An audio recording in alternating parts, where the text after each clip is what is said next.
ওসমান হাদির খুনির যে বিষয়টি আমাদের সবচেয়ে বেশি বিস্মিত করেছে তা হচ্ছে খুনির বডি ল্যাঙ্গুয়েজ, কনফিডেন্স।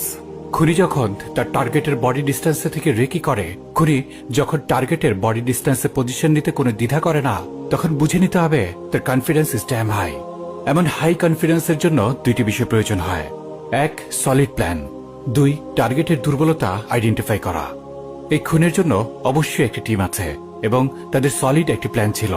খুনি প্রফেশনালিজমের সাথে তা বাস্তবায়ন করে দেখিয়েছে। এই কাজ খুনিদের সাহস অনেক বাড়িয়ে দিবে, কোনো সন্দেহ নাই। বিশেষ করে দিনের পর দিন প্ল্যান করে টার্গেটের বডি ডিস্টেন্স থেকে তার আশেপাশে ঘুরে ফিরে সময় নিয়ে রেকি করে কাউকে খুন করা পেশাদার খুনের বৈশিষ্ট্য। রাগের মাথায় কাউকে খুন করা আর প্ল্যান করে কাউকে খুন করার মধ্যে আকাশ পাতাল তফাৎ রয়েছে। আমি উন্মাদ, আমি ঝঞ্ঝা, আমি ভিতিয়ে ধরিত্রীর বলবীর চির উন্নত মানুষের। খুনি তার প্ল্যানের